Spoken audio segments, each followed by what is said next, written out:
Good afternoon or good evening. The July 23rd, 2019 meeting of the Douglas County Board of Commissioners will come to order, and we are pleased to have with us this evening Pastor Joshua Smith to lead us in our invocation. And after the invocation, please remain standing for our pledge to the flag.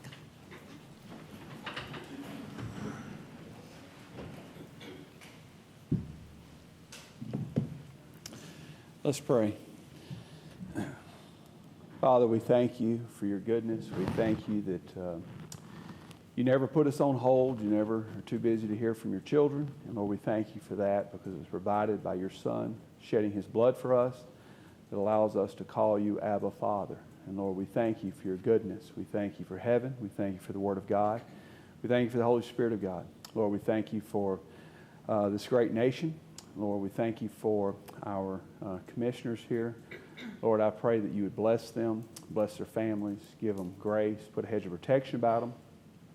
Lord, help us to pray for them before criticizing them. Lord, they carry heavy loads, and Lord, just strengthen their shoulders. Give them wisdom, Lord, that they would make decisions that would glorify you.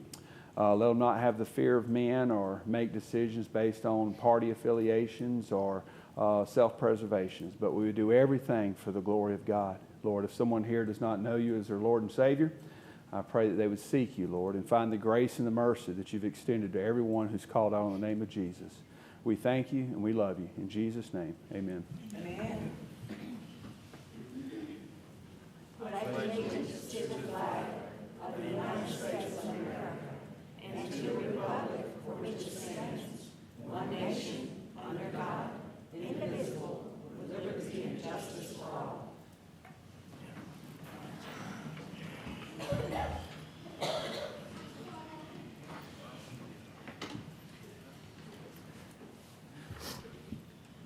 Pastor Smith, thank you for being here with us this evening and leading us in our invocation. And good evening again to the citizens of Douglas County. We value your voice and we appreciate your participation in county government. Public comment, clerk, do we have anyone signed up? Yes, ma'am, we have one citizen. Okay, we have one citizen, Mr. Larry Pierce. Mr. Pierce, if you could just come forth. Clerk, thank you so much. Mr. Pierce, the Board of Commissioners respect our citizens' rights to address their government, and you will be allotted 3 minutes. However, when you hear the buzzer or my little bell that rings, I just ask that you wrap up your thoughts and complete your last sentence. Mr. Pierce, if you could just restate your name and give us your address, and your subject matter is number 8, grant for generator. You may proceed, Mr. Pierce. Good evening, Madam Chair, Good evening. fellow commissioners. I was raring to go this morning, and I got over to Martin's, and they said, Larry, it's at 6 o'clock. Not this morning. So I've had to slow down till right now. But I'm going to slow down. I'm going to take my hat off so that I look different. I want to say to the citizens, wherever the camera's at, thank you for tuning in, and I asked you at the last meeting to continue doing so.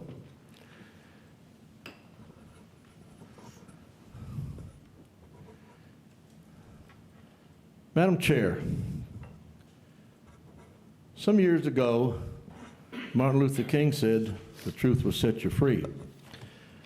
Well, about 100 years before that, Abraham Lincoln said in 1865, "You can fool some of the people all of the time, and all of the people some of the time, but you cannot fool all the people all the time." So I want to say that this little thing here that I picked up in a funeral home is a bird flying away. And it symbolizes truth. And I want to say that the truth is fixing to come out, and the news media made great strides in it yesterday. And I want to say, I know I didn't follow protocol just now, but I have been trying my best as a citizen to bring you things that I found out, things that I accidentally found out, and things that I shouldn't have found out. But I'm a person that if there's a direction and the wind's blowing, I'm going there. And it started by somebody lying to that nice lady over there, Ann Jones. And that's when it started. Well, we're going to be around when it ends. And it's fixing to come to a screeching halt next month on the 5th in the judge's courthouse. Thank you. Thank you for your participation in county government, Mr. Pierce, but your subject matter was initially number 8, which was related. No, I don't need you to do it. I just need you to, when you sign up for something, I need you to be stay with your topic. So your topic should have been germane to the agenda, but I will excuse you this time. I apologize because I will excuse you this I just time. have so much frustration, Yes, sir, I understand. and I'm trying to speak for a lot of people. Okay, Mr. Pierce, thank you so much. I appreciate you. We're going to move on to the next item. Pastor Joshua Smith, if you could come forward, please, again.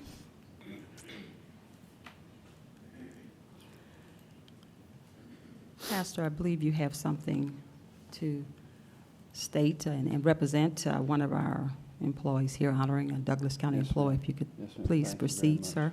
All right, Thank you. Mr. Heath Cowart, would you come up here, please, sir?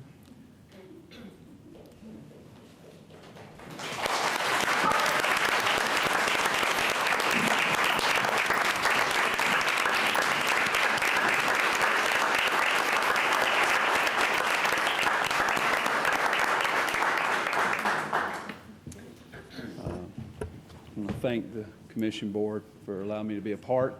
We want to give you a proclamation today, and I want to read this to you on behalf of the Board of Commissioners. It says, in honor of Sergeant Major Robert Heath Cowart, whereas Sergeant Major Robert Heath Cowart, United States National Guard, and Douglas County Government Services Assistant Director, is always ready to answer the call when his country needs him. Sergeant Major Cowart was ordered to active duty in October 2018, and whereas Sergeant Major Cowart was deployed to Afghanistan and was a part of a pilot program initiated by the Pentagon where his National Guard unit, the 48th Brigade Infantry Combat Team Volunteers out of Macon, Georgia, merged with the 3rd Infantry Division, Rock of the Main, out of Fort Stewart, Georgia. And whereas this was his second deployment during his tenure as a Douglas County government employee, the first deployment occurred from 2011 to 2012 when he served in Kosovo. And whereas Sergeant Major Cowart is a decorated soldier with several awards and recognitions for his heroic actions. These awards include the Bronze Star Medal, 2 Meritorious Service Medals, 3 Army Commendation Medals, 5 Army Achievement Medals, 4 Army Good Conduct Medals, and the Combat Action Badge, and all professional development ribbons. And whereas Sergeant Major Cowart has served over 21 years as a member of the United States Army on either active duty or as a National Guard military member, and is a graduate of the United States Army Sergeant Major Academy, and whereas Sergeant Major Cowart has been a Douglas County employee for 13 years and has worked within the Engineering and Government Services Department. Sergeant Major Cowart resides in Winston, Georgia, with his wife Marissa and their 3 children, Addison, Emma, and Jackson Cowart. Whereas Sergeant Major Cowart returned home on June 17, 2019. Now, therefore, the Douglas County Board of Commissioners takes this opportunity to express our appreciation to Sergeant Major Robert Heath Cowart for his outstanding service and his unyielding contributions to this great country this 23rd day of July 2019, and call upon the citizens of Douglas County to recognize the service of our service members and the loved ones who stand beside them. Is it all right to have his family come forward? Absolutely. And have his wife and children and his mom and whoever else in the family. Let's give them a hand.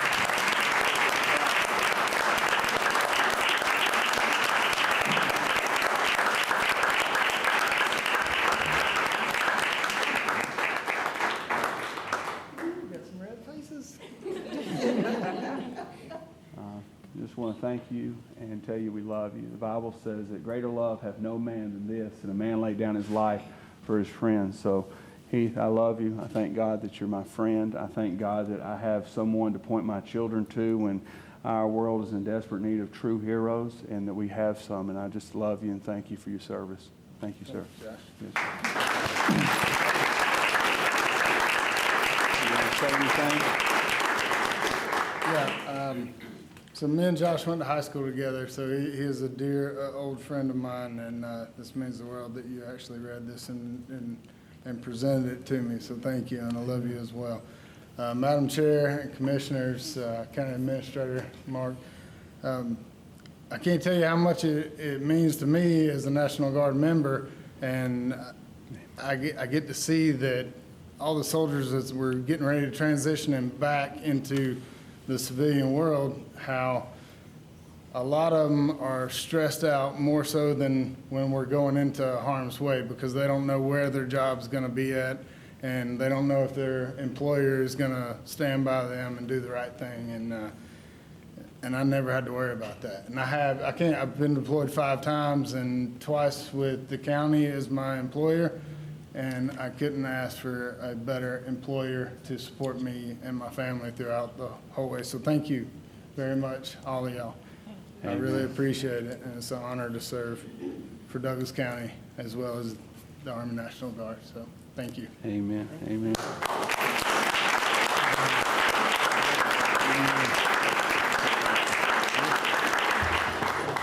Thank you, Commissioners. Thank you so much. You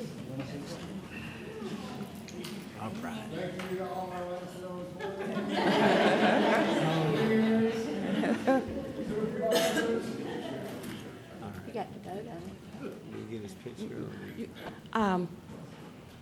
Heath, Sergeant Major, would like to take a photograph with you and your family. Could we come down? We'll come down and take a photograph with you. Do we have to approve? And again, congratulations, and so well-deserved. And we appreciate your service, your amazing service to these United States. Thank you.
I want you to look at this camera first. This camera first. Go ahead and take a couple shots right here.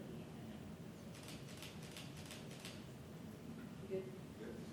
This camera here now. Everyone can look at this one. Good. Good. Thank you. Thank you. Right place. Good.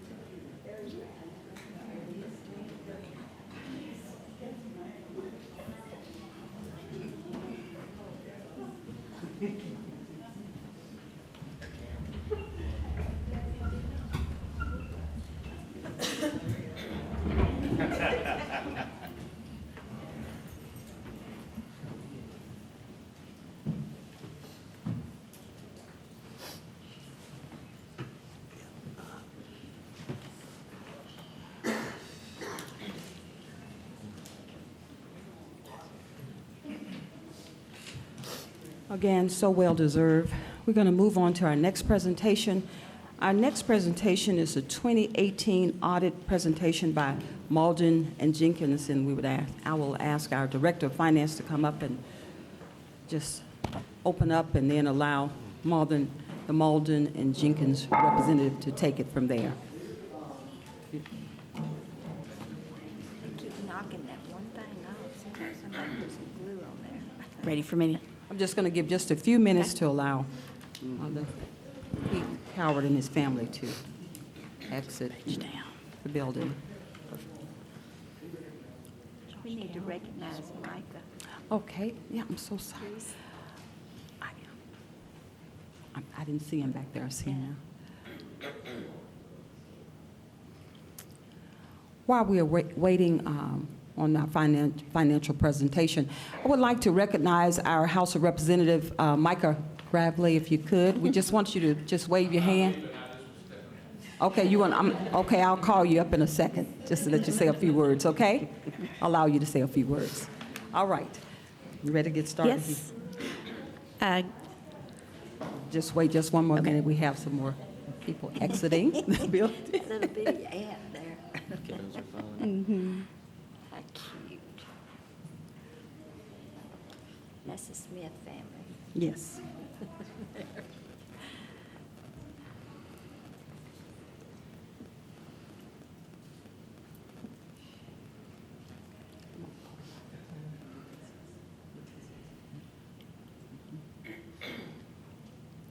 Okay, you may proceed. Okay. Good evening. evening. Jennifer Hallman, Finance Director. We have Josh Carroll here with us tonight with Malden and Jenkins, and he will go over a short presentation. You also have hard copies in front of you, but he'll go over the short presentation regarding our FY18 audit. Okay, Thank you. thank you. Madam Chair, Commissioners, thanks for having me. Oh, you're more than welcome. As Jennifer said, I'm going to go over the results of the 2018 audit. It's a pretty short presentation. There's a slide for questions at the end, but if you have a question as I'm going, just feel free to stop me. And I believe Joel Black presented this presentation to the Finance Committee last night. He wasn't able to make it tonight, so I'm Okay. filling in for him. Okay. Joel, Can you just speak up just a little bit? Oh, sure. Yeah, thank you. There we go. I'm going to go over our engagement team, the results, a couple financial trends, and then the comments and recommendations that we had during the audit, and then questions at the end, but feel free to stop me as I go. A little bit about Malden and Jenkins. We're a large regional firm. Government is a huge part of our firm's practice. It's about 32% of our overall revenue, so we do lots of government work, and everyone that worked on the county's audit does nothing but government 100% of their time, so we bring a lot of governmental knowledge and expertise to the county's audit.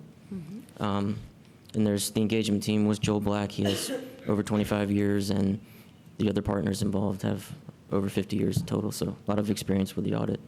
The financial statements are the responsibility of management. Our responsibility was to express an opinion on the statements, and we did express an unmodified, which is a clean opinion. It's what you'd hope to get. We followed all the generally accepted auditing standards, government auditing standards, and this year the county did have a single audit, and we also issued an opinion on that. It was clean. They had a big couple $1 million DOT program. We didn't have any findings or any compliance issues related to that. It was very clean. Very good. If I was a commissioner, I would want to know if we had any significant, unusual, aggressive accounting policies, and we analyze those as part of our audit. They're all very common to other counties within the state, such as yourself, so there's really nothing abnormal. Our estimates are usual. They're mostly allowance for doubtful accounts and the assumptions that the actuaries use for our pension and OPEB liabilities, so really pretty normal.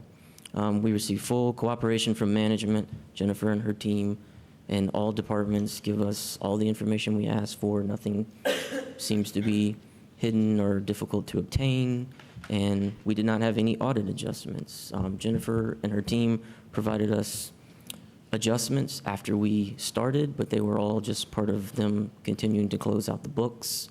We didn't have any posted or passed on, and that's not usual, so that's very good for the county, and hats off to the finance crew for their maintenance of the general ledger in the statements. Next slide, we are independent.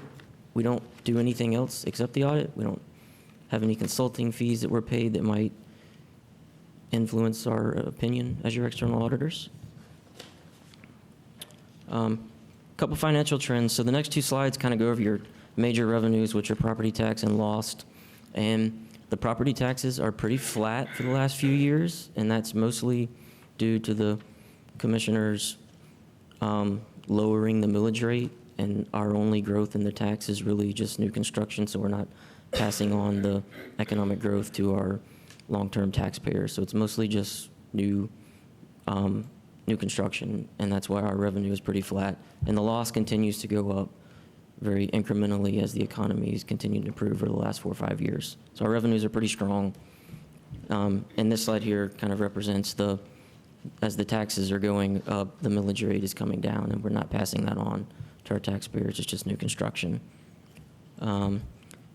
This is our ratio of general fund expenditures, all the different buckets, the functional areas. It's pretty common. Public safety, general government are the largest buckets of our expenditures. It's pretty common, nothing, and it doesn't fluctuate year to year very much at the county, department by department. This is probably the most important slide, general fund expenditures compared to our fund balance. The rating agencies kind of look at this as they like to see 2 to 3 months of fund balance for the next fiscal year, and we're a pretty good sized county, so they're probably at the 25%, and we're above that. We're about 29%, I think, right now, and it was 39 the year before, 31 before that, so it's dipped down a little bit. We've used the fund balance, and we don't want to continue to dip, but overall we're strong, and internally your fund balance policy is 10% of unassigned fund balance, which is not restricted by grants or any external sources. It's really the money that's actually available and spendable, and we're at like 11.2, so we are meeting our internal policy as well. So overall, we're pretty strong, but we don't want to see that percentage keep dipping down to where we're getting into just barely having the 3 months in there. So, but overall, really healthy. And that is illustrated here. The net change in our fund balance came down tremendously in 16, and it's come down less in 18, so we didn't dip as much from 17 to 18 as we did from 16 to 17. So, we did have one finding, and the finding is not really accounting related as far as the financial statements are concerned, which is a good thing. We had 3 findings last year, which was the first year we did the county's audit. So those 2 were pretty isolated to, you guys were a new client, and one of them, I think you had got some bad advice on capitalizing resurfacing cost, and we made a prior period adjustment for that. So that was pretty much an isolated to the first year audit. So we don't have any financial findings. The only finding we have is some of the agencies and the courts they hold money, and they don't have good records of who that money is due to. And it's a large amount, and so we made it a weakness, and there's been substantial improvement last year, especially in the clerk of court. They cleaned up a lot. And so it's really common when we get a county that's a new client, because some of the money goes back to the 80s or even 1960, and it's really hard to dig up that information. And ultimately, you hopefully reach a point where you have everything reconciled and you know what is completely unidentified. And then our recommendation is to turn it over to the state. Problem is the state won't take it if you don't tell them who it's owed to. And at that point, we kind of recommend that you consult with your county attorney. So that's the only finding we had. And like I said, it's not financial reporting related. It's just they have the cash. It's in the bank. It's recorded properly. They just don't know who it's due to. So it's very common with counties and, agency funds. And then, so very good there. We have 3 management recommendations. They're not findings. They don't make it into the report. They just go to the management letter that we didn't think they were significant enough to put into the financial report, but we do think we want to bring them to your attention. In the probate court, their bank reconciliation is correct. It has lots of reconciling items, and they have cash in the bank, and then they have deposits in transit and outstanding checks that reconcile to the overall financial total. And they're the same items coming in and out. And so they net to zero, but they just keep growing. It's the number of transactions in there, and we really recommend that they clean them up because it makes auditing that reconciliation quite cumbersome because we have to look at all those transactions, the ins and the outs, and they're really not ins and outs because they've already cleared and they're done. They're just kind of sitting there. And so we kind of recommend that they just clean those up and get down to a true reconciling item total and not just have the gross up. And we did have an unbalanced budget in the district attorney fund, and this was really just a clerical error. We pulled in the wrong beginning fund balance that we had planned to use, so it's just clerical error. It's not a big deal. It is what it is at this point. I don't think it'll happen going further. And the biggest comment is IT and cybersecurity. It's big. It's on the front page of the paper a lot for governments, and you guys have a pretty good cybersecurity policy, a group, and you have a framework that you're using, and we just recommend that you add a monitoring component, whether it's with your internal IT group or outsourced to a third party, just to continue to monitor what information we have, how could it be exposed, and what are we doing to protect that information, because it's out there and it's rapidly changing. And I believe you guys have had that done in the past, but we kind of recommend that you do it with some annual frequency or biannually, just to stay abreast of the rapid changes that are out there. And we have one that we didn't put in the presentation, but we wanted to bring up is the law library and confiscated asset and district attorney fund. They don't keep track of their general ledger in a general ledger system throughout the year, and at the end of the year they try to compile it all, and eventually they get it to us. Everything's correct. We don't have any problems, but it's really cumbersome for not only the audit team but for the finance group to wait around for them to try and compile a whole year's worth of activity into a ledger. And our recommendation is that they try to do that monthly and maybe turn it over to Jennifer and the finance, and then they can put it into the county's finance software, and it will just be much smoother for not only Jennifer, but for the audit as well. But their numbers are correct. It's quite cumbersome compiling 12 months of information in a couple week period of time in the crunch. So we did have one new major accounting standard. We implemented GASB 75. It's for the OPEB, other post-employment benefits. It was really similar to GASB 68, where we brought on the pension liability a few years ago. We brought on the OPEB liability. We went from recording it in the past just where it was based on our contributions. Now it's based on a actuarial assumption. It was about 80 million roughly at the beginning of the year, going up to about 90. And under the old method, it was about 50, so it's a significant change.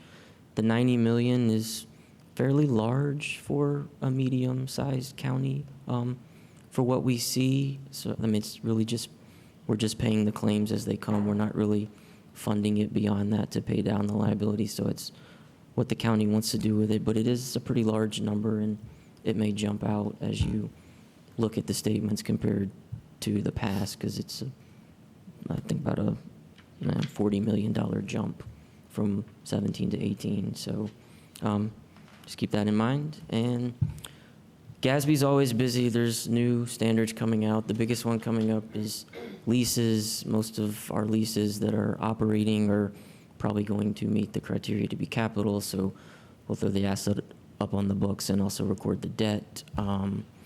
And the fiduciary activities is a big item. We're going to analyze all those activities, and some of them may be called custodial funds, which is just classification, and some of them may not be fiduciary funds at all. They may end up being special revenue funds. So when that comes in for 2019, we're going to have to analyze how those are all reported, and things may change for those funds. But that's really it. We do offer free CPE to all of our clients.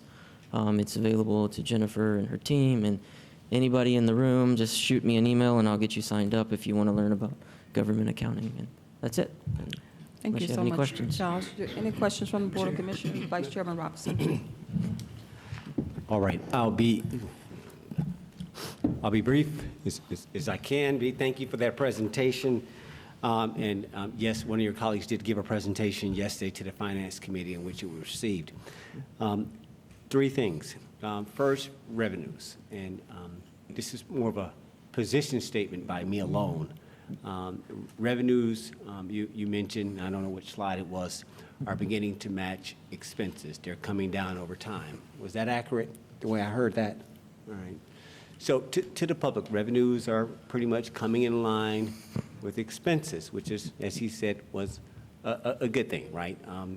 But what happens over time is that as we're writing new growth, which is something always, Madam Chair set the budget to reflect the new growth, that's good.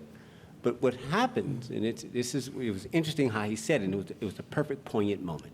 It's like, yeah, but at some point your expense is going to grow based on the fact of de facto what you currently got in the hopper. And two, I'm going to come back to that long term, that OPEB in a minute, right? So as your revenues, yeah, they're lining up, you're rolling back the expenses, and they line up, and we're just riding with new growth. At some point, your expenses naturally are going to inflate and go beyond that, right? So that's not a sustainable fiscal policy forever. You can't keep rolling back. Not with the point of what you're dealing with, your fund balance. In other words, he was dancing with it. I appreciate how you said it, but it's like, okay, y'all getting to the low. You keep dipping, trying to okay, guys, there's a balance. This is what I want to try to make sure that, for the record, you got to balance this thing. You've got to balance it. Then you overlay OPEB. Okay, y'all know y'all aging, right? Okay. And so my point is there's a balancing act, right? You got an aging populations come out the backside. A few years ago, we used to set aside big blocks for capital transportation funds and healthcare funds and workers' comp. Some of you guys are here long enough where we used to appropriate end of the year. And we used to try to get ahead of this and try to give ourselves some rooms. And I know we're working through a much tighter approach, a much more efficient approach. But you got to give yourself, to his point, give yourself a little room now. You don't want to keep dipping because there's nothing to dip below. You're going to hit bone. It's like, okay, right, we've got this bottom policy. So my point is, and again, this is just me, this is not a full house, this is not a budget retreat moment, this is not a budget moment. It was just because you've got these financials here in front of us, I figured I'd take it as a point to just lay a marker and a pen, nothing to elaborate on it. I yield the floor. I'm done, Madam Chair. Thank you. Thank you so much, Vice Chairman. Okay, Commissioner Carthen. Thank you for your report. Mhm. Can you clarify for me, one, the district attorney fund budget that was not balanced? And then you also said that the DA's office may need some tweaking administratively so that our finance team can better understand what they're doing and get our ducks in alignment with theirs. Yeah. Can you repeat the first question? Sorry.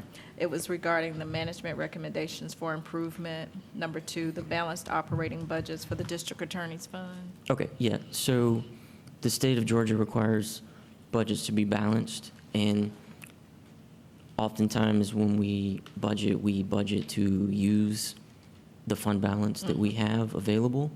And when we budgeted to use fund balance, we used our, let me get my numbers right here, our beginning 2017 fund balance and not our ending 2017 fund balance.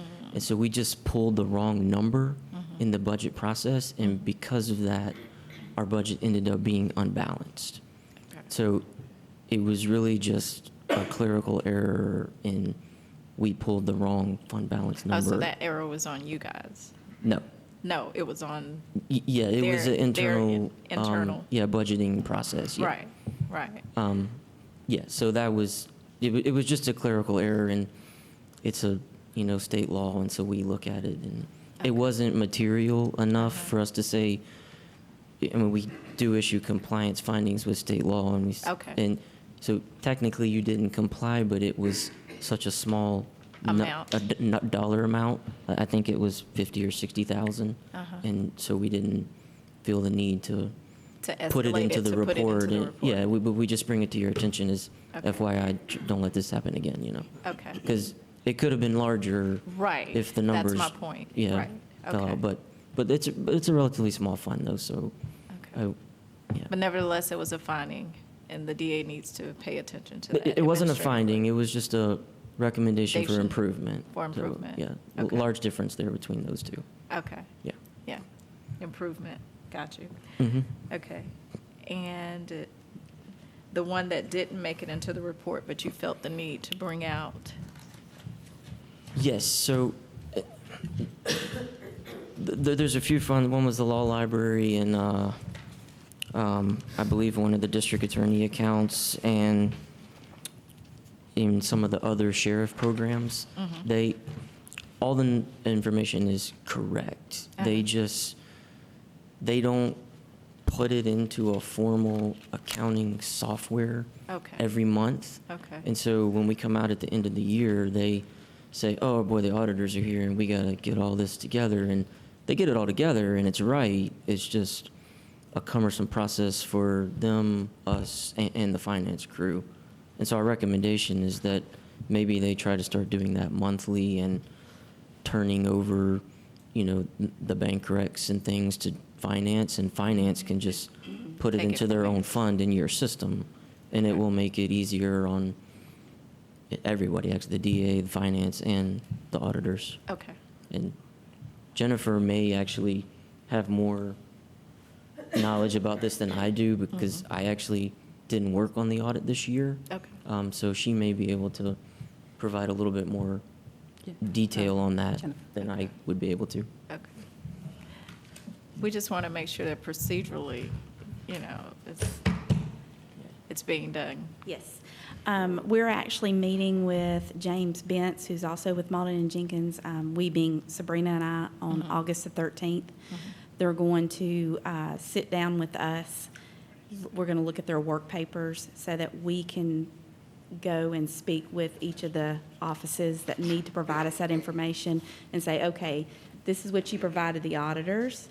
Just take that, and what you do on a yearly basis, let's just start doing that on a monthly basis and give it Gotcha. to us. Gotcha. So it's just a better communication, like he said, they're reporting the information and they're giving the information. I don't think there's any problem with them not wanting to give you the information. It's just trying to get it all together in a year's information in like a 2-week period is a lot to do. Okay. So we're going to kind of ramp that up and communicate with them to maybe do that to us, give that to us on a monthly basis. Okay, great. Thank you so much for clearing that up.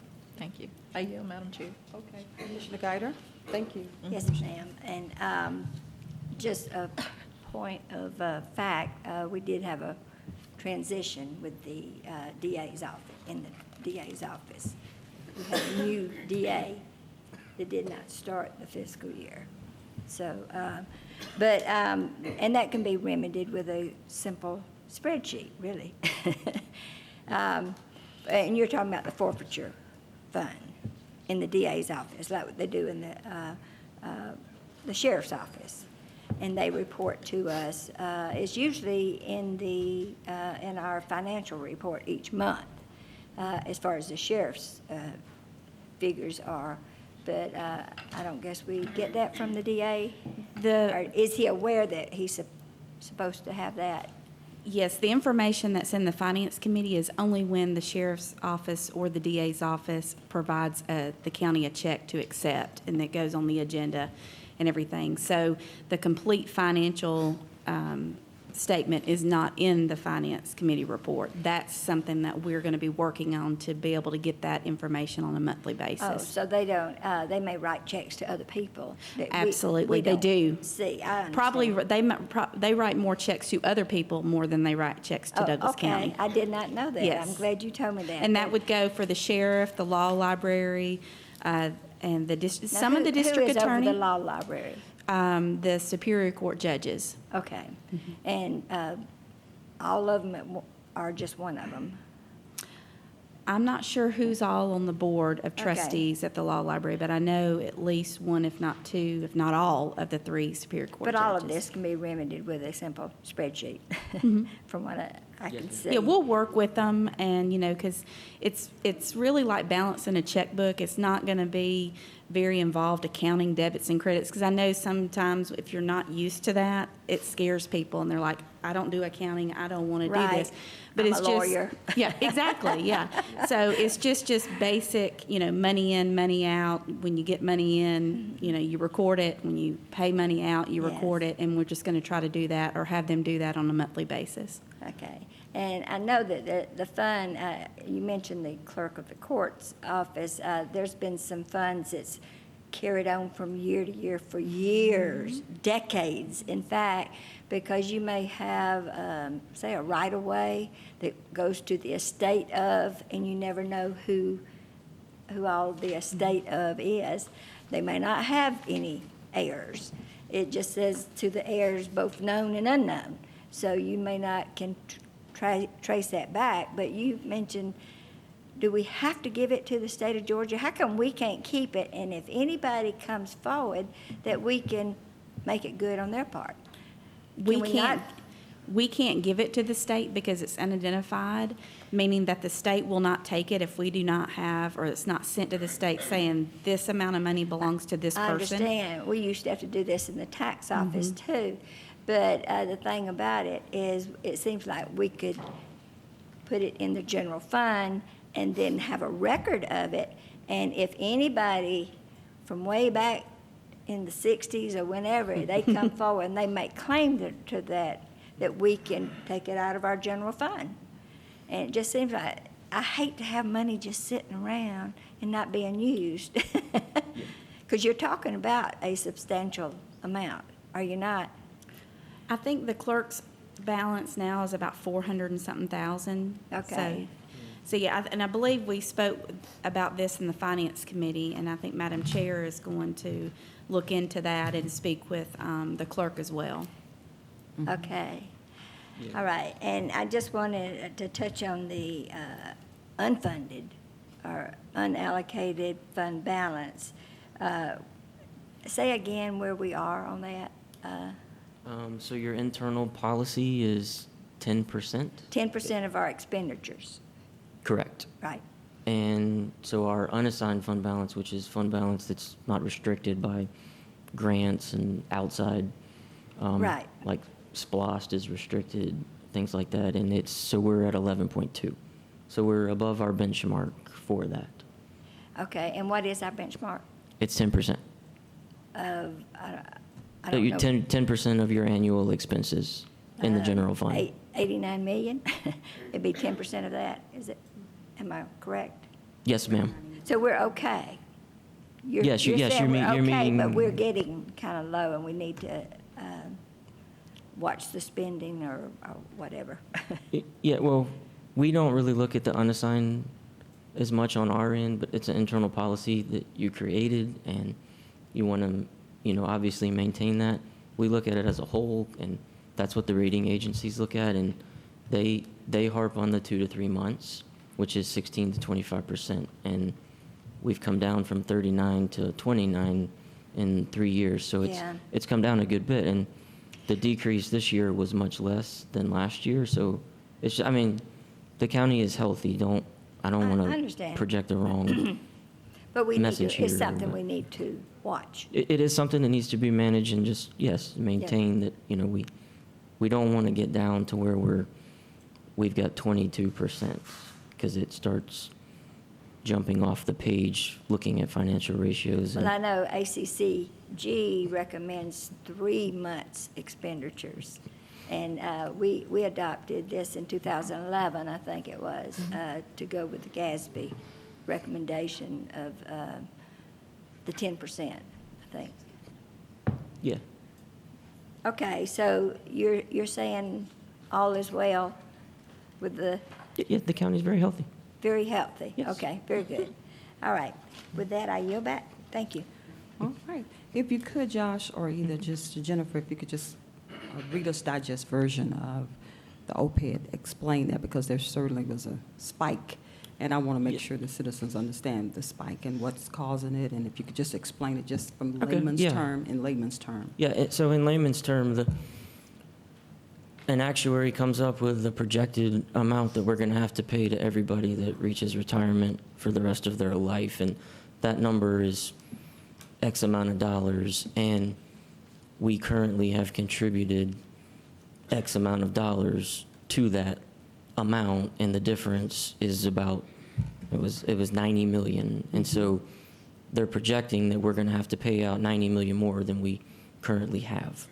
And so in layman's terms, that's what it is. I mean, if you,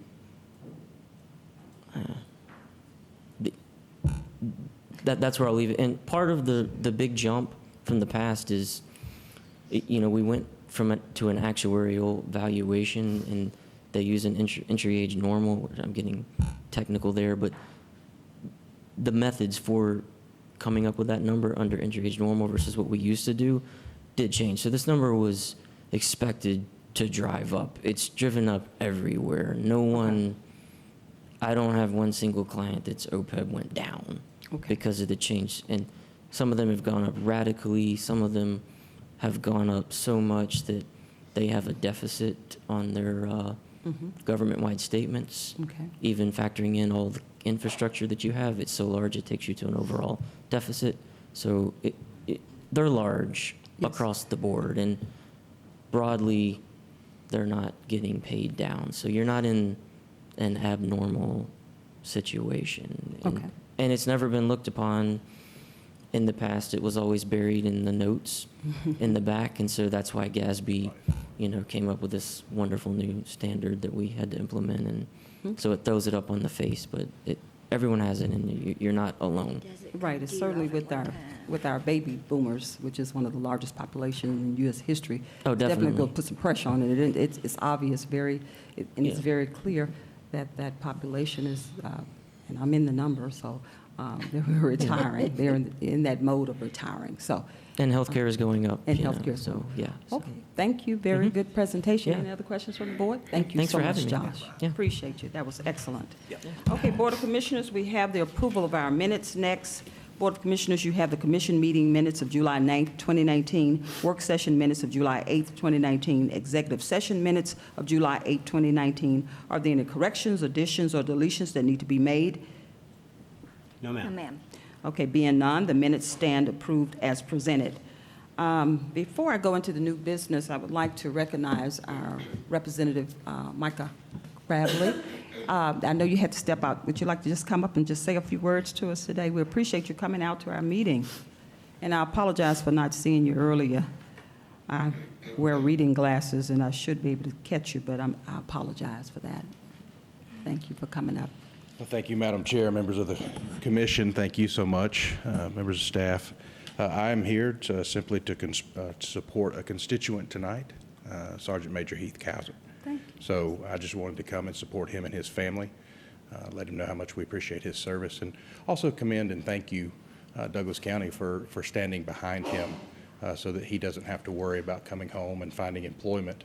So that's to be commended, and I appreciate all of you, so thank you so much. Thank you, and we appreciate your service at the Capitol, at the Golden Dome. Thank you so much. All right, Commissioners, we're going to move into our new business, but however, on our consent agenda, Commissioner Carthen has asked me to move one item to the new business item, and that's tab number 10. I would like to take a motion to move tab number 10 from the consent agenda under new business. Do we have a motion? So moved. Second. We have a motion and a second. Any discussion? We have a motion and a second. Please indicate by raising your hand. Okay, we have 4. And the motion carries.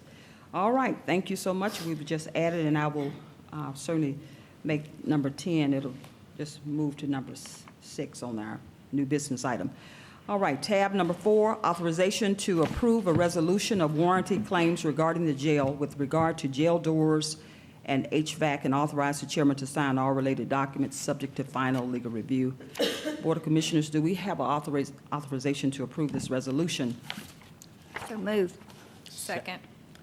We have a motion and a second. Any discussion? We have a motion and a second. Please prepare to cast your votes. And our clerk tonight will be reading the results because our overhead screen is not working, but she will tell you what the results are.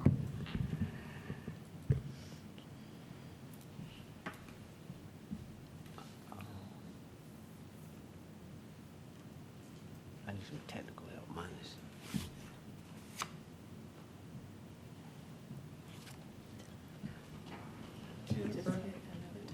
She's coming. It got stuck.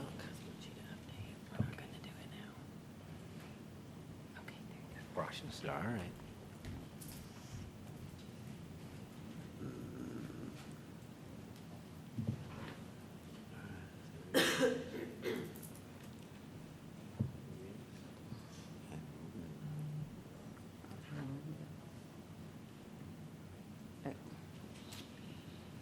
Motion carries 4-0. Okay, the motion carries as 4-0 vote. All right, we'll move on to tab number 5, authorization for the chairman to execute an employment contract with Jennifer King as Juvenile Programs Administration Department Director. Do we have a motion to approve? So moved. Second. We have a motion and a second. Any discussion? We have a motion and a second. Please prepare to cast your votes.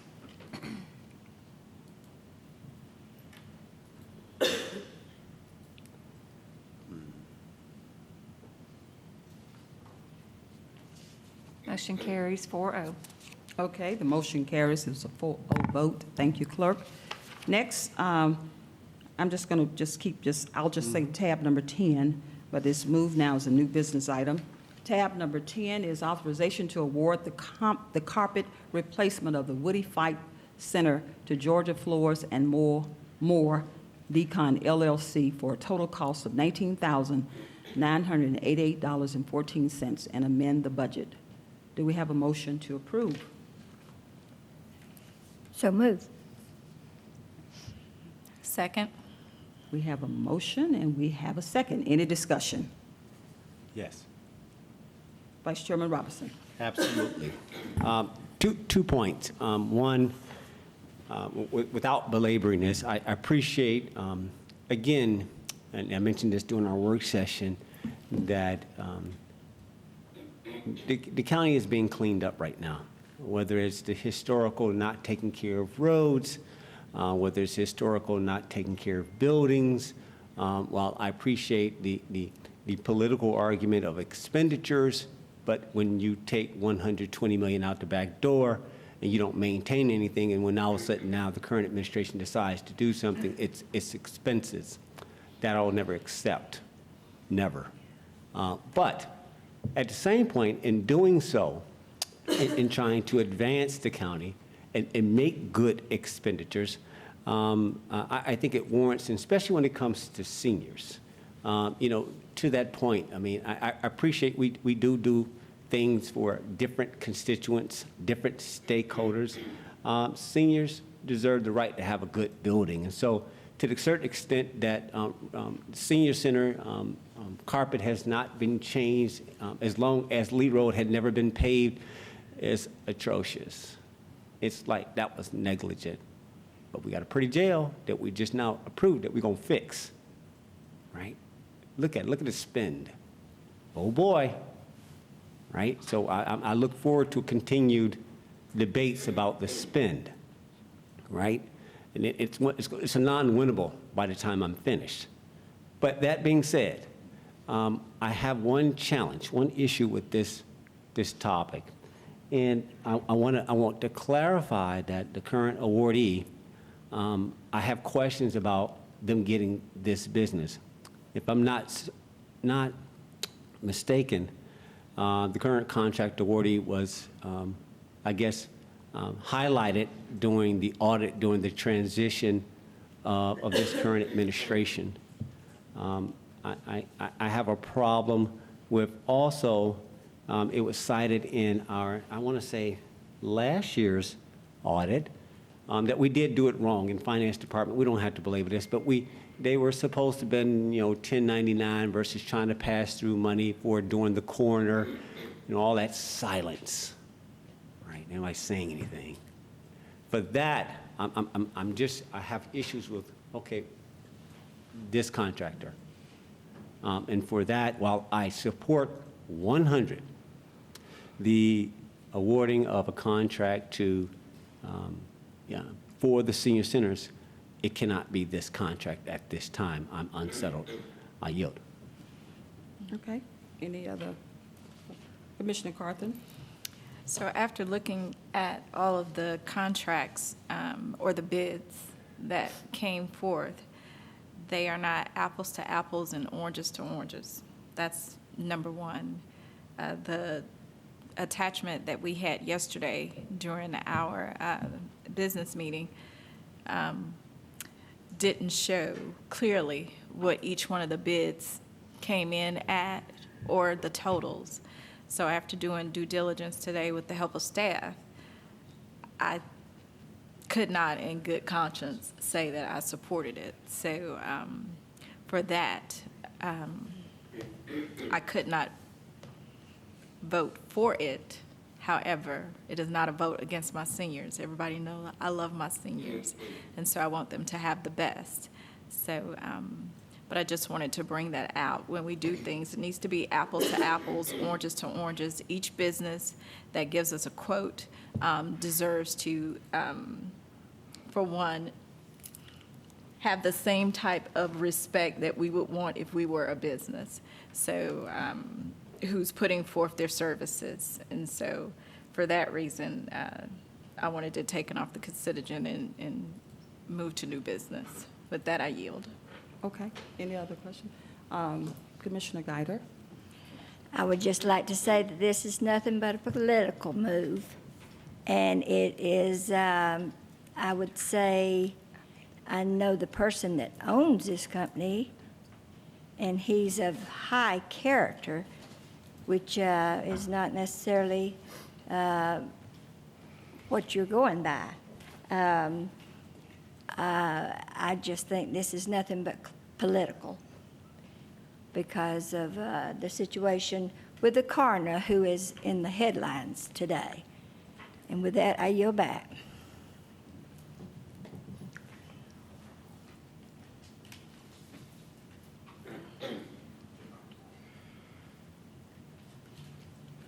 Okay, any other comments from the Board of Commissioners?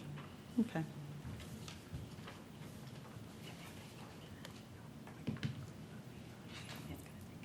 It will, okay. Legal counsel, you want to chime in a little bit? And, because I've asked you to look at some things in advance because I had concerns as well, and you researched for me. Well, I haven't looked into the comments that have just been made, Oh. Madam Chair. What you asked me to look into was apparently one of the principals in Georgia Floors and Moores is appointed to a board by this board, and whether that presented a problem. I looked at, while the Code of Ethics would apply to this particular party under local ordinance, as far as contracts under ethics provisions of Section 710, the ethics provisions of Section 10, which applies to officials and appointed officials, says they shall not violate the terms of OCGA 36-114.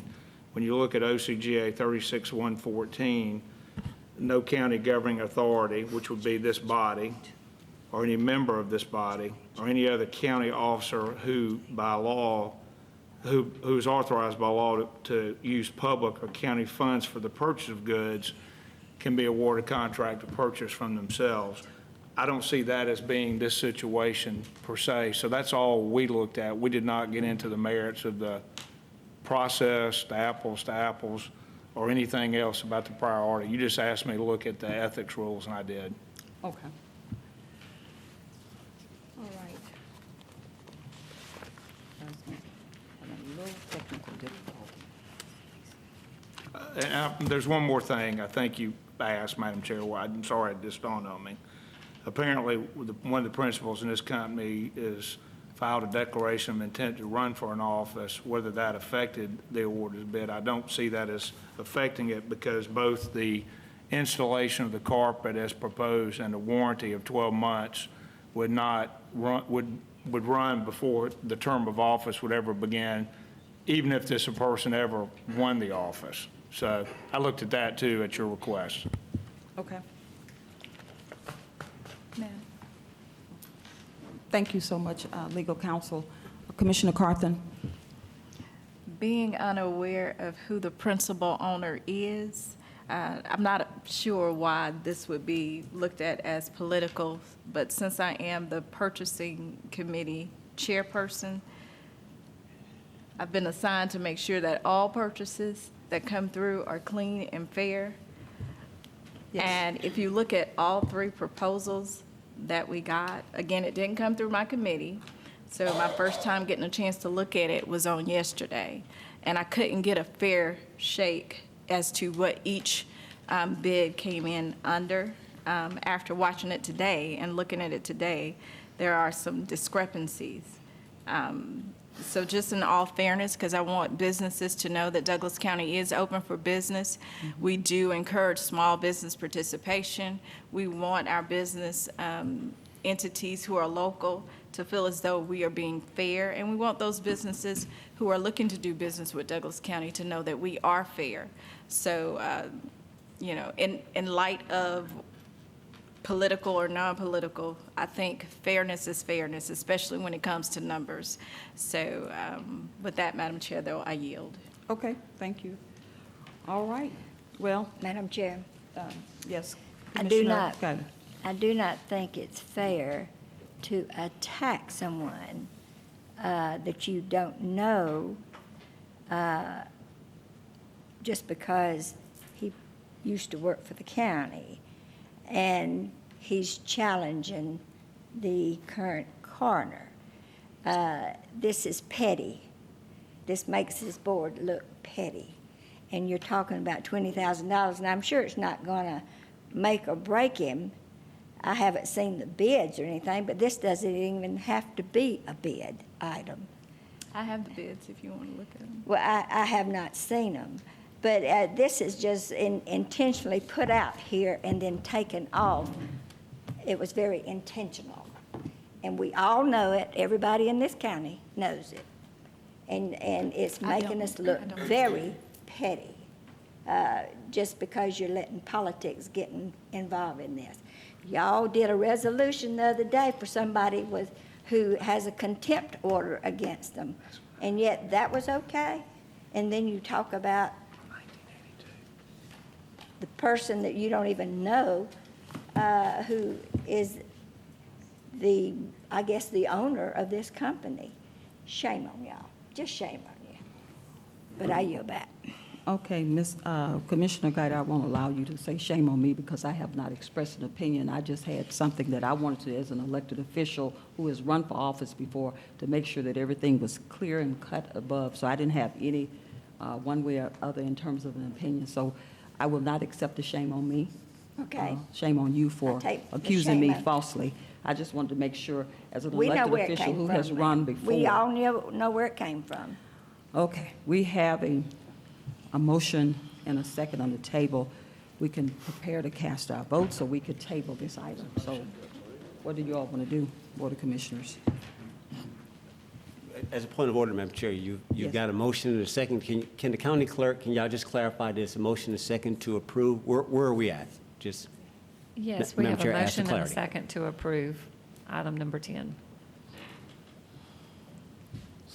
To approve the contract. Yep. Yes. All right, please prepare to cast your votes.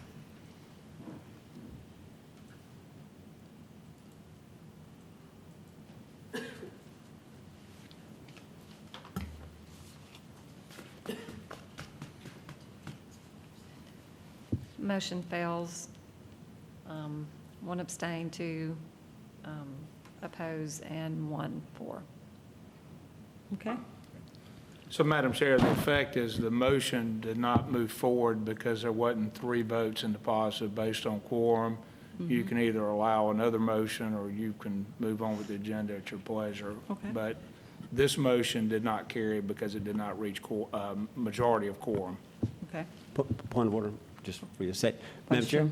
All right, Okay. so county attorney, so that being said, is it automatically tabled? Can it come back? It did not pass, I get it, but just for the sake of the moment, does it come back at the next meeting? Or does it doesn't have to be untabled because we didn't table it, so it can be brought back up automatically at the next meeting? Can you just Well, clarify? let me be careful because Yep. Bill's not here, but based upon Right. what I understand, right now, there is no award of this contract. Y'all could approve a motion at this meeting or any other meeting to approve this contract or another contract. What I would caution y'all about, because Bill's not here with the bid specs, I don't know if there's a time frame on it, but you also could have a motion to just to kill all the bids. Typically in our bid packages, and I want to verify that Bill actually did this, but in our bid packages, you reserve the right to reject any and all bids and start over if you choose to. If y'all want to pass a motion, reject any and all bids and start over, y'all could do that now or later. If you don't do nothing, then nothing happens until there's some movement forward one way or the other. It could be brought up in a future meeting, or now. Okay. Madam Chair, Yes. it's my understanding Mr. Peacock did not obtain these quotes. The quotes were obtained by Woody Fight Senior Center. Okay. So just for clarification, Madam Chair, Mark, just so, County Administrator, just so I'm clear, were these the ones where they were solicited proposals, or were they actually put on the street as bid packages? No, these were only quotes. They weren't required to be solicited proposals. The reason it's on the agenda, because we have to amend the budget to put money in their budget for them to pay for it, because they didn't have the money in the funds. It was a budgeted item for this year that didn't make the cut. So that's the reason it's on the agenda, is because they didn't have the money in the budget. Madam Chair, may I make this suggestion? Please. If the body is not going to move forward with the award, it would probably be good to entertain a motion to reject any and all the proposals and start over, so that we don't jump the proposal solicitation, since we don't know exactly how it was solicited. It sounds like it was an oral solicitation by Woody Fight. Is that the Woody Fight Center, Mark? Is that right? And we're just really amending the budget. We're just amending the budget. There should have been a scope of work that was attached with it. I'm not sure. Okay. Board of Commissioners, I would like to make a motion to reject any and all proposals for this bid. Do we have a, Second. okay, we have a motion and second. Okay, any discussion? So yes. Yes, please. So just as a clarity, so we're going to reject all bids, and the intent is to come back. Can I put a time frame, Ken? I'd like to put a time frame on this to come back at our next meeting with a new new proposal. Okay. I mean, the intent- And I probably should ask the county manager or administrator on that, Commissioner Robinson. I guess the question is, do they need to add or take away from the solicitation? Is it going to be a more formal process, or is it going to be where we just simply request 3 proposals based on some scope? I don't know what the scope was. I just want to make sure it can be done. And this is my key. And again, if it falls within our purchasing rules, in which the county administrator and the county chair can authorize something without coming to the full legislative body, but this is courtesy, I have no problem with that. What I'm hearing, though, is that there was no direct oversight by the administration. You have an agency that is somewhat removed from us that we fund. But as I'm listening to, none of the leadership had access or oversight to what this is. So I'm just saying, Madam Chair, I'd just like the opportunity for at least somebody from staff, whether it's committee or Mark, just to, y'all got to touch this now and make sure that it's clean and conforming. That's all I'm asking. But I have no problem bringing it back forth immediately once y'all get through that process. That's it. That was this discussion. Okay. Any other discussion before we move on? We have a motion and a second. Please indicate if you want to reject any and all bids at this time, and then we'll come back and revisit. And This will be a hand vote, Madam Chair. Please indicate by raising your right hand if you want to just Yep. wait and come back. Yep. Reject. Reject and come back. 3-1. Okay. And the motion carries. So we'll move on to the next item.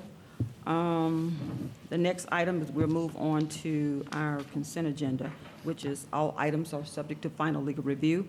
Tab number 6, authorization to amend the hazard mitigation plan, section 9.22, and add the wording and other critical facilities when needed. Tab number 7, authorization to apply for a hazard mitigation grant for lightning detectors at 10 county parks at the estimated cost for each site of $9,400 through $15,000, and authorize the chairman to sign all related documents. Tab number 8, authorization to apply for a hazard mitigation grant for the purchase of a generator at the Douglas County Fleet Building. Tab number 9, authorization for the Tourism Department's proposal to use the fund balance amount of hotel motel tax collected in 2015 through 2018, which is restricted to being spent on tourism, conventions, and trade shows, TCT, in compliance with the Georgia Department of Community Affairs, and amend the budget accordingly. Tab number 11, authorization to approve a memorandum of agreement with Atlanta Regional Agreement, ARC, for the recently awarded Community Development Assistance Program Grant CDAP, which is CDAP, to update our Unified Development Code and authorize the chairman to sign all related documents. Tab number 12, authorization to enter into a service agreement with Verizon Wireless to provide wireless connectivity to the fire department apparatus as recommended by the Fire and EMS Committee, and authorize the chairman to sign all related documents. Tab number 13, authorization to solicit request for proposal to design Fire Department number 9, Douglas Hill Road, as recommended by the Fire and EMS Committee. Tab number 14, authorization to approve in building radio distribution agreement between Douglas County Sheriff's Office, the Douglas County Board of Commissioners, and Verizon Wireless VAW LLC, and authorize the chairman to sign all related documents. Tab number 15, authorization to approve change order number 5 in the amount of $1,153.31 for the Boundary Waters Concession Stand SPLOST project to be funded through the 2016 SPLOST funds as recommended by the Parks and Recreation Oversight Committee, and authorize the chairman to sign all related documents. Tab number 16, authorization to approve the purchase of a vehicle for the youth sports coordinator at a cost of $20,693 to be funded through the 2016 SPLOST equipment funds as recommended by the Parks and Recreation Oversight Committee. And tab number 17, authorization to approve an agreement between the Clerk of Superior Court and Rapid Financial Solutions to pay jurors with a debit card instead of a check. Board of Commissioners, that concludes our consent agenda. Do we have a motion to approve? So moved. Second. We have a motion and a second. Any discussion on any particular item before? Commissioner Guider. Yes, ma'am. On number 15, this is another change order for the Boundary Waters concession stand. And you and I had a conversation since then, but I do urge that Parks and Rec, that they hold to the budget as much as possible regarding these SPLOST projects. And this is an overrun of, I think it's over $150,000 already on a concession stand. So we just need to make sure we hold under budget. When we were doing the fire station at number 3, and we were doing the renovations, the first bids came in way overpriced. We pulled it off the table, we brought it back, we changed the scope of the work. We decided to do some of the work in-house, and we brought it in under budget. So that's the way a budget is supposed to work.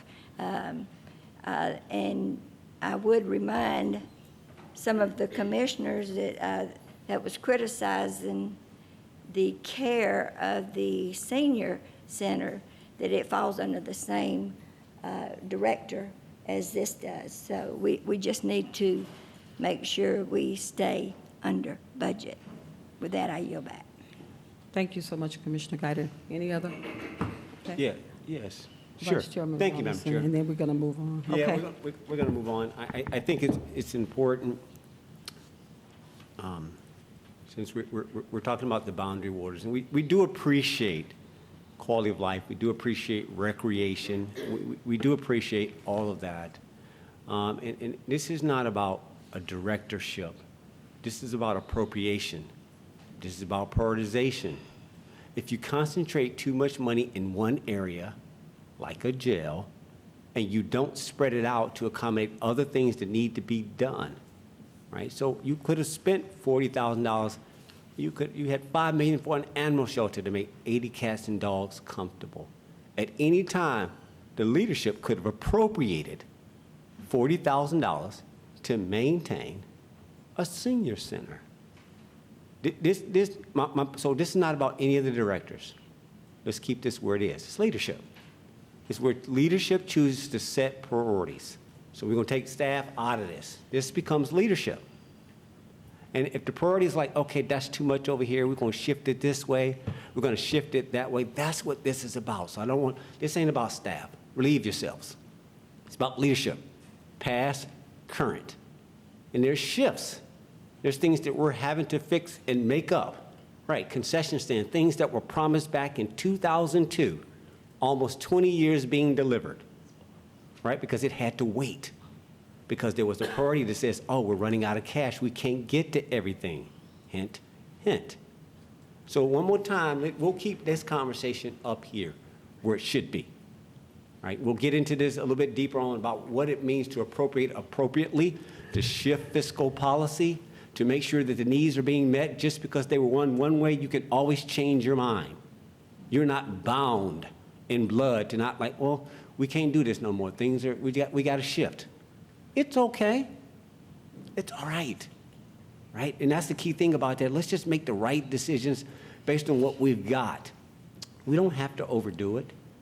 But again, it's important that we frame this the right way. So again, we're going to keep this meeting short. Madam Chair, that's all I have to say on the consent agenda. Let it go.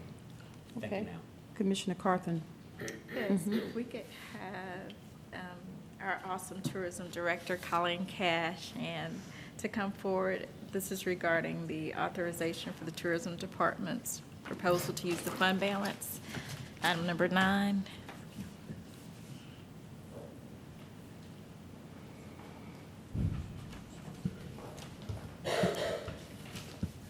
How are you? I'm great.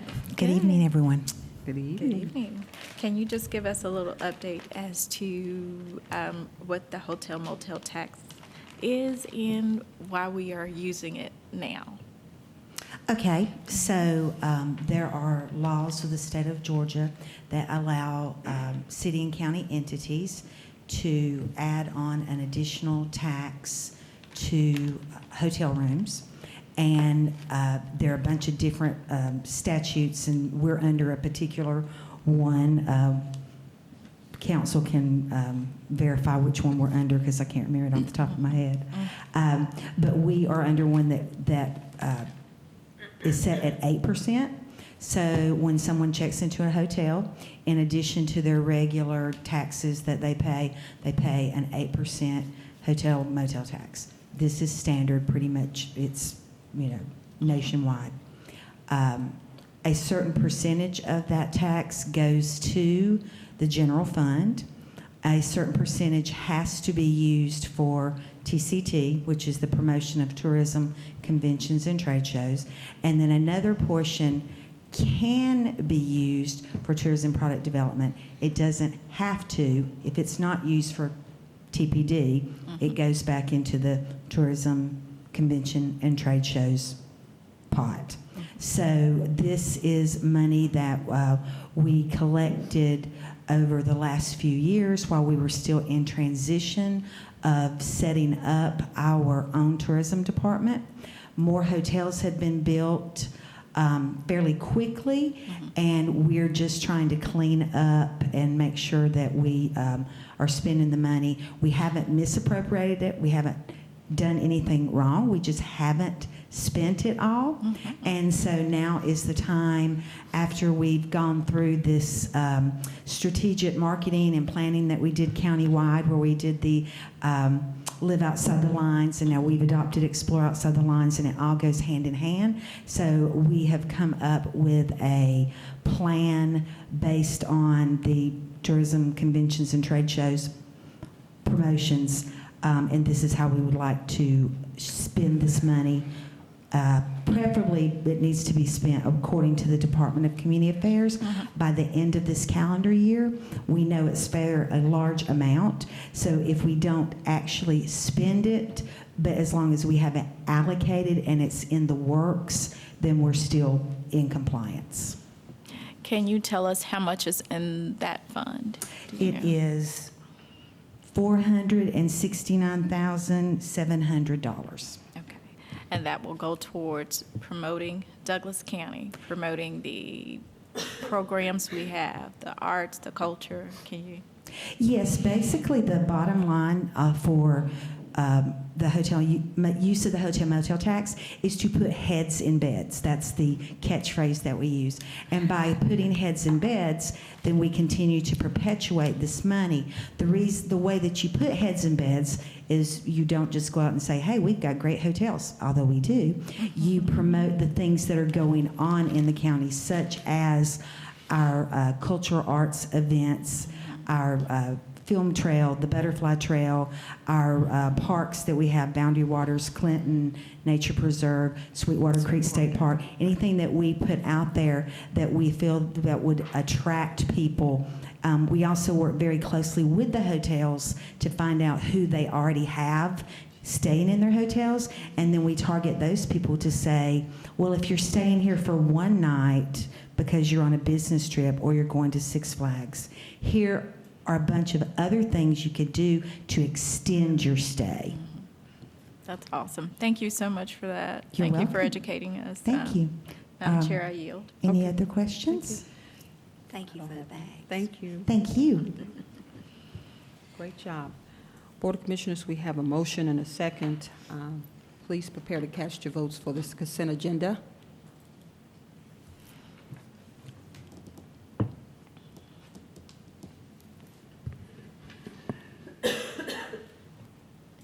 Motion carries 4-0. Okay, we have a 4-0 vote. The motion carries. We're moving on now to the approval of expenses. Board of Commissioners, I ask you to take a peek at your expenses and be prepared to approve accordingly. Do we have a motion to approve our expenses, Board of Commissioners? So moved. Second. We have a motion and a second. Any discussion? We have a motion and a second. Please prepare to cast your votes.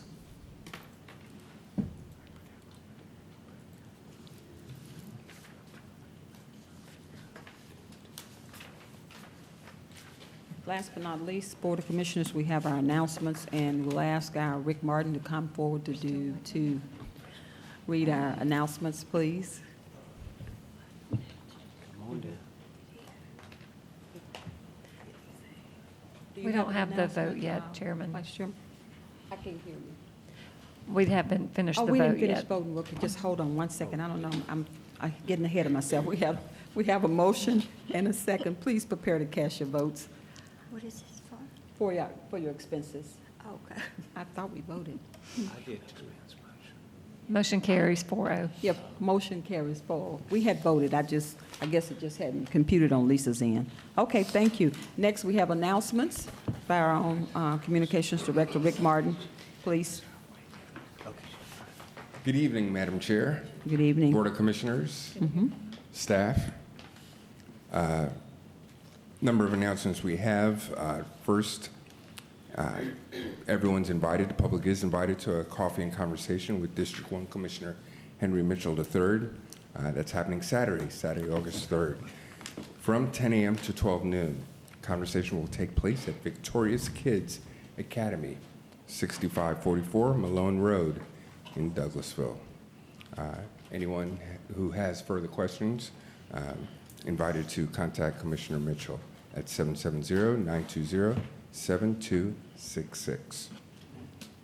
Commissioner Robinson, feel free to join Commissioner Robinson for his 2019 HOA Boot Camp that's happening on August 17th from 8 a.m. to 12 noon at Deer Lick Park, 2105 Mack Road. The event is free and open to the public. Get ready to empower homeowners associations and their communities. People are invited to contact Tiffany Stewart Stanley for further information at 770-920-7436. Douglas County citizens are invited to the Hazard Mitigation Plan Update Meeting. This is a public meeting. Local governments are required to prepare and update hazard mitigation plans in order to be eligible for FEMA disaster relief assistance. One component of the process is the solicitation of public input of hazards that affect our area and appropriate responses to these hazards. The public meeting for Douglas County is scheduled to be on August 13th at 2 p.m. at the Douglas County 911 Emergency Operations Center. Parking is behind the building. Citizens and interested parties are encouraged to attend.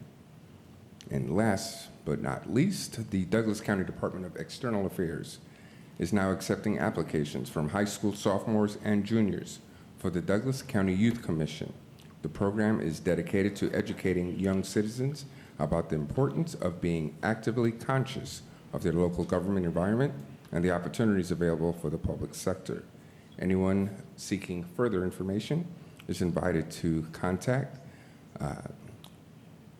I'll tell you, the person to contact is Tabria Cobb, and she can be reached through 770-920-7436, 770-920-7436. And that'll be all as far as announcements are concerned, Madam Chair and Board of Commissioners. Thank you. Thank you so much, Director Martin. We appreciate you taking the time to read those, the announcements to us. Board of Commissioners, anyone have any special announcement before I end this meeting? All right, Board of Commissioners, if there's nothing else to come before this board or this meeting is adjourned.